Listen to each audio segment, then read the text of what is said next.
ನಮಸ್ಕಾರ. ಈ ನ್ಯೂಸ್ ಟಿವಿಯ ಸ್ಪೀಡ್ ನ್ಯೂಸ್ಗೆ ಸ್ವಾಗತ. ದೇಶ, ರಾಜ್ಯ ಹಾಗೂ ಸ್ಥಳೀಯ ವಿದ್ಯಮಾನಗಳ ಪಟಾಪಟ್ ಸುದ್ದಿ. ಕೃಷಿ ಹೊಂಡದಲ್ಲಿ ಈಜಲು ಹೋಗಿದ್ದ 4 ಮಕ್ಕಳು ನೀರಿನಲ್ಲಿ ಮುಳುಗಿ ಮೃತಪಟ್ಟಿದ್ದಾರೆ.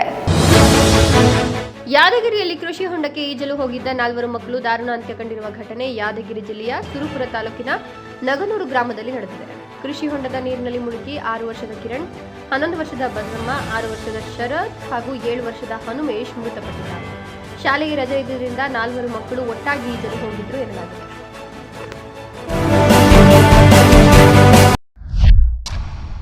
ಬೆಂಗಳೂರು ನಗರದಲ್ಲಿ ರೌಡಿ ಶೀಟರ್ ಮಚ್ಚು ಹಿಡಿದು ಡ್ಯಾನ್ಸ್ ಮಾಡಿದ ವಿಡಿಯೋ ವೈರಲ್ ಆಗಿರುವ ಹಿನ್ನೆಲೆ ಇಬ್ಬರನ್ನು ಪೊಲೀಸರು ಬಂಧಿಸಿದ್ದಾರೆ. ಬೆಂಗಳೂರು ನಗರದಲ್ಲಿ ರೌಡಿ ಶೀಟರ್ ಮಚ್ಚು ಹಿಡಿದು ಡ್ಯಾನ್ಸ್ ಮಾಡಿದ ವಿಡಿಯೋ ವೈರಲ್ ಆದ ಹಿನ್ನೆಲೆ ಇಬ್ಬರು ಆರೋಪಿಗಳನ್ನು ಪೊಲೀಸರು ಬಂಧಿಸಿದ್ದಾರೆ. Rowdy sheeter Ranjith alias Ranju ಮತ್ತು ನಂದೀಶ್ ಬಂಧಿತರು ಕರಗದ ವೇಳೆ ಬಳಸುವ ದೇವಿಯ ಹಾಡಿಗೆ ಎಣ್ಣೆ ಪಾರ್ಟಿಯಲ್ಲಿ ಮಚ್ಚು ಹಿಡಿದು ಸ್ಟೆಪ್ಸ್ ಹಾಕಿರುವುದು ವಿಡಿಯೋದಲ್ಲಿ ಕಂಡುಬಂದಿದೆ. ಈ ವಿಡಿಯೋ ವೈರಲ್ ಆಗ್ತಿದ್ದಂತೆ ಬ್ಯಾಟರಾಯನಪುರ ಪೊಲೀಸರು ಪ್ರಕರಣ ದಾಖಲಿಸಿ ಕ್ರಮ ಕೈಗೊಂಡಿದ್ದಾರೆ. ರಂಜಿತ್ ವಿರುದ್ಧ ರಾಜರಾಜೇಶ್ವರಿ ಪೊಲೀಸ್ ಠಾಣೆಯಲ್ಲಿ ಈಗಾಗಲೇ ಹಲವು ಪ್ರಕರಣಗಳಿದ್ದು ಕೊಲೆ ಪ್ರಕರಣವೂ ಸೇರಿದೆ. ಆರೋಪಿಗಳು ವಿಡಿಯೋ ಹಳೆಯದ್ದು ಅಂತ ಹೇಳಿದ್ರು ಪೊಲೀಸರು ಗಂಭೀರವಾಗಿ ಪರಿಗಣಿಸಿ ಇಬ್ಬರನ್ನು ಬಂಧಿಸಿ ಜೈಲಿಗೆ ಕಳಿಸಿದ್ದಾರೆ. ಸಾಲವಾಗಿ ಕೊಟ್ಟ ಹಣ ಮತ್ತು ಒಡವೆಗಳನ್ನು ವಾಪಸ್ ಕೇಳಿದ್ದಕ್ಕೆ ಕೆಲಸದಾಕೆಯೇ ಮನೆ ಮಾಲೀಕೆಯನ್ನು ಹತ್ಯೆ ಮಾಡಿರುವುದು ಬೆಳಕಿಗೆ ಬಂದಿದೆ. ಗುಜರಾತಿನಲ್ಲಿ ಸಾಲವಾಗಿ ಕೊಟ್ಟಿರುವ ಒಡವೆ ಹಾಗೂ ಹಣವನ್ನು ವಾಪಸ್ ಕೇಳಿದ್ದಕ್ಕೆ ಕೆಲಸದಾಕೆ ಮನೆ ಮಾಲೀಕರನ್ನೇ ಕೊಲೆ ಮಾಡಿರುವ ಘಟನೆ ಗುಜರಾತ್ನ ಪಾಲನ್ಪುರದಲ್ಲಿ ನಡೆದಿದೆ. ಶಾಂತಿಬೆನ್ ಅಕೆಡಿವಾಲಾ ಮಾರ್ಚ್ 22ರಿಂದ ಕಾಣೆಯಾಗಿದ್ದು, ಆದರೆ ಆಕೆಯ ಶವವನ್ನು ಸ್ಥಳೀಯ ಅಧಿಕಾರಿಗಳು ವಶಪಡಿಸಿಕೊಂಡಿದ್ದಾರೆ. ಪ್ರಮುಖ ಆರೋಪಿ ರೇಖಾ ರಾಥೋಡ್ಗೆ ಶಾಂತಿಬೆನ್ ಕುಟುಂಬವು ಕಳೆದ 15 ವರ್ಷಗಳಿಂದ ಪರಿಚಯ ಆಯಿತು. ರೇಖಾ ಮೊದಲು ಮನೆ ಸಹಾಯಕಿಯಾಗಿ ಕೆಲಸ ಮಾಡಲು ಪ್ರಾರಂಭಿಸಿದರು. ನಂತರ ಅವರು ಸ್ನೇಹಿತರಾದ್ದು. ನಂತರ ಅವರು ತಮ್ಮ ಪೀಠೋಪಕರಣ ವ್ಯವಹಾರವನ್ನು ಕೂಡ ಪ್ರಾರಂಭಿಸಿದರು. ದೇವನಹಳ್ಳಿ ತಾಲೂಕಿನ ಬೆಟ್ಟೇನಹಳ್ಳಿ ಗ್ರಾಮದಲ್ಲಿ ರಾಮನವಮಿ ಅನ್ನ ಪ್ರಸಾದ ಸೇವಿಸಿದ ಬಳಿಕ 200ಕ್ಕೂ ಹೆಚ್ಚು ಜನರಿಗೆ ಫುಡ್ ಪಾಯ್ಸನ್ ಉಂಟಾಗಿದೆ. ದೇವನಹಳ್ಳಿ ತಾಲೂಕಿನ ಬೆಟ್ಟೇನಹಳ್ಳಿ ಗ್ರಾಮದಲ್ಲಿ ಶ್ರೀರಾಮನವಮಿ ಅನ್ನಪ್ರಸಾದ ಸೇವಿಸಿದ 200ಕ್ಕೂ ಹೆಚ್ಚು ಗ್ರಾಮಸ್ಥರಿಗೆ ಫುಡ್ ಪಾಯ್ಸನ್ ಉಂಟಾಗಿದೆ. ಹೊಟ್ಟೆ ನೋವು, ಅಂತಿಭೇದಿ ಲಕ್ಷಣಗಳಿಂದ ಹಲವರು ಆಸ್ಪತ್ರೆಗಳಲ್ಲಿ ದಾಖಲಾಗಿದ್ದು, ಕೆಲವರ ಸ್ಥಿತಿ ಗಂಭೀರವಾಗಿದೆ. ಸುಮಾರು 400 ಜನರಿಗೆ ಆರೋಗ್ಯ ಸಮಸ್ಯೆ ಕಾಣಿಸಿಕೊಂಡಿದ್ದು, ಸರ್ಕಾರಿ ಖಾಸಗಿ ಆಸ್ಪತ್ರೆಗಳಲ್ಲಿ ಚಿಕಿತ್ಸೆ ಮುಂದುವರೆದಿದೆ. ಆಹಾರ ಮತ್ತು ನೀರಿನ ಮಾದರಿಗಳನ್ನು ಪರೀಕ್ಷೆಗೆ ಕಳಿಸಲಾಗಿದ್ದು, ಆರೋಗ್ಯ ಇಲಾಖೆ ಗ್ರಾಮದಲ್ಲಿ ನಿಗಾ ವಹಿಸಿದೆ. ಫೇಸ್ಬುಕ್ ಜಾಹೀರಾತು ನಂಬಿ ವ್ಯಕ್ತಿಯೊಬ್ಬರು 1.28 ಕೋಟಿ ರೂಪಾಯಿ ಕಳೆದುಕೊಂಡ ಘಟನೆ ಬೆಳಕಿಗೆ ಬಂದಿದೆ. ಜಗತ್ತಿನಲ್ಲಿ ಮೋಸ ಹೋಗುವವರು ಇರೋವರೆಗೂ ಮೋಸ ಮಾಡೋರು ಇರ್ತಾರೆ ಎಂಬ ಮಾತಿಗೆ ಈ ಸ್ಟೋರಿ ಒಂದು ಉದಾಹರಣೆ ಎನ್ನಬಹುದು. ಫೇಸ್ಬುಕ್ ಜಾಹೀರಾತು ನಂಬಿ ಓರ್ವ ವ್ಯಕ್ತಿ ಬರೋಬ್ಬರಿ 1.28 ಕೋಟಿ ರೂಪಾಯಿ ಕಳೆದುಕೊಂಡ ಘಟನೆಯೊಂದು ಬೆಳಕಿಗೆ ಬಂದಿದೆ. ಸದ್ಯ ಚಿಕ್ಕಮಗಳೂರಿನ ಸಿಇಎನ್ ಪೊಲೀಸ್ ಠಾಣೆಯಲ್ಲಿ ಪ್ರಕರಣ ದಾಖಲಾಗಿದೆ. ಸೆಕೆಂಡ್ ಹ್ಯಾಂಡ್ ಕಾರು ಕೊಡಿಸುತ್ತೇವೆ ಅಂತ ಫೇಸ್ಬುಕ್ನಲ್ಲಿ ಐಷಾರಾಮಿ ಕಾರುಗಳ ಫೋಟೋ ಹಾಕಿ ಮೈಸೂರು ಪೊಲೀಸರು ಪತ್ತೆ ಮಾಡಿದ್ದಾರೆ. ಇದೀಗ ಅಂಥದ್ದೊಂದು ಘಟನೆ ಚಿಕ್ಕಮಗಳೂರಿನಲ್ಲಿ ನಡೆದಿದೆ. ಫೇಸ್ಬುಕ್ ಜಾಹೀರಾತು ನಂಬಿ ಓರ್ವ ವ್ಯಕ್ತಿ ಕೋಟ್ಯಾಂತರ ರೂಪಾಯಿ ಹಣ ಕಳೆದುಕೊಂಡಿದ್ದಾರೆ. ಬಾಟಲಿಯಲ್ಲಿ ಪೆಟ್ರೋಲ್ ತುಂಬಲು ನಿರಾಕರಿಸಿದ್ದಕ್ಕೆ ಗುಂಪೊಂದು ಪೆಟ್ರೋಲ್ ಬಂಕ್ ಸಿಬ್ಬಂದಿ ಮೇಲೆ ಹಲ್ಲೆ ನಡೆಸಿದ ಘಟನೆ ವೈರಲ್ ಆಗಿದೆ. ಬಾಟಲಿಯಲ್ಲಿ ಪೆಟ್ರೋಲ್ ತುಂಬಲು ನಿರಾಕರಿಸಿದ್ದಕ್ಕೆ ಗುಂಪೊಂದು ಪೆಟ್ರೋಲ್ ಬಂಕ್ ಸಿಬ್ಬಂದಿ ಮೇಲೆ ಮನಬಂದಂತೆ ದಾಳಿ ನಡೆಸಿರ್ತಕ್ಕಂಥ ಘಟನೆ ವರದಿಯಾಗಿದೆ. ವೈರಲ್ ಆಗಿರುವ ವಿಡಿಯೋದಲ್ಲಿ 10 ಗೂಂಡಾಗಳು ಇಬ್ಬರು ಬಂಕ್ ಸಿಬ್ಬಂದಿಯನ್ನ ಥಳಿಸಿರುವುದನ್ನು ಕಾಣಬಹುದು.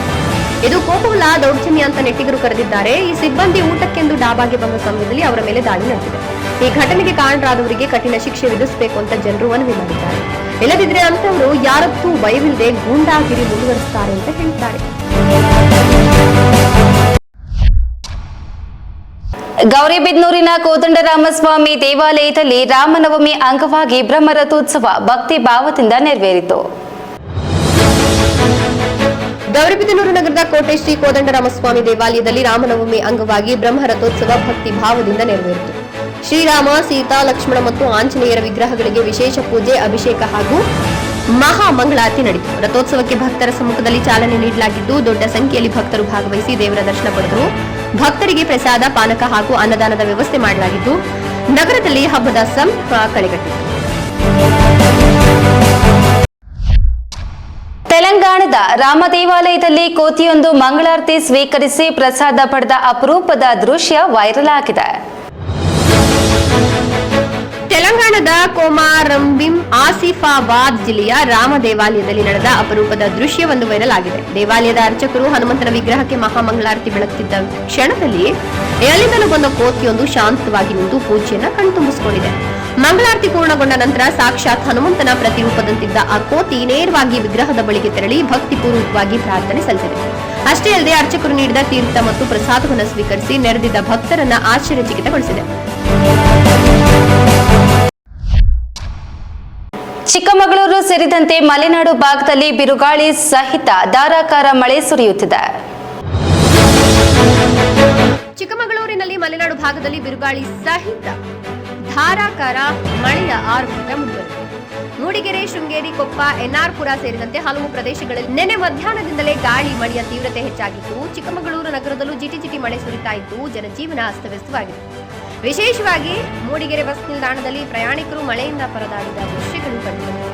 ಬಿರುಗಾಳಿ ಮಳೆಯಿಂದ ಜನರು ಆತಂಕಕ್ಕೀಡಾಗಿದ್ದಾರೆ. ಪಶ್ಚಿಮ ಘಟ್ಟಗಳ ಸಾಲಿನಲ್ಲಿ ಮುಂದಿನ ಏಪ್ರಿಲ್ 4ರವರೆಗೆ ಬಿರುಗಾಳಿ ಮಳೆಯಾಗುವ ಸಾಧ್ಯತೆ ಇದೆ ಅಂತ ಹವಾಮಾನ ಇಲಾಖೆ ಸೂಚನೆ ನೀಡಿದೆ.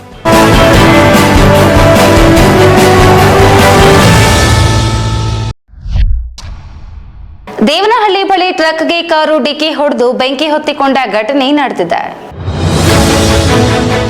ದೇವನಹಳ್ಳಿಯಲ್ಲಿ ಯೂಟರ್ನ್ ಪಡೆಯುತ್ತಿದ್ದ ಟ್ರಕ್ಗೆ ವೇಗವಾಗಿ ಬಂದ ಕಾರು ಡಿಕ್ಕಿ ಹೊಡೆದ ಪರಿಣಾಮ ಬೆಂಕಿ ಹೊತ್ತುಕೊಂಡ ಘಟನೆ ಹೊಸಕೋಟೆ ಕೋಲಾರ ಹೆದ್ದಾರಿಯ ಹಲಸಹಳ್ಳಿ ಗೇಟ್ ಬಳಿ ನಡೆದಿದೆ.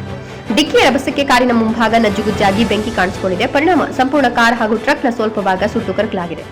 ಅಪಘಾತದ ಬಳಿಕ ಕಾರಿನಲ್ಲಿ ಸಿಲುಕಿದ್ದ ಚಾಲಕನನ್ನ ಸ್ಥಳೀಯರು ರಕ್ಷಿಸಿ ಆಸ್ಪತ್ರೆಗೆ ದಾಖಲಿಸಿದ್ದಾರೆ. ಸ್ಥಳಕ್ಕೆ ಆಗಮಿಸಿದ ಅಗ್ನಿಶಾಮಕ ದಳ ಬೆಂಕಿ ನಂದಿಸಿದ್ದು ಅಪಘಾತವಾಗುತ್ತಿದ್ದಂತೆ ಟ್ರಕ್ ಚಾಲಕ ಸ್ಥಳದಿಂದ ಎಸ್ಕೇಪ್ ಆಗಿದ್ದಾನೆ. ಸ್ಥಳಕ್ಕೆ ಹೊಸಕೋಟೆ ಸಂಚಾರ ಪೊಲೀಸರು ಭೇಟಿ ನೀಡಿದ್ದು ಪರಿಶೀಲನೆ ನಡೆಸಿದ್ದಾರೆ. ಈ ನ್ಯೂಸ್ ಟಿವಿಯ ಸ್ಪೀಡ್ ನ್ಯೂಸ್ ಜೊತೆಗೆ ತಪ್ಪದೆ ವೀಕ್ಷಿಸಿ. ಈ ನ್ಯೂಸ್ ಟಿವಿಯ ಮುಖ್ಯ ಸಂಚಿಕೆ ರಾತ್ರಿ 8:30ಕ್ಕೆ.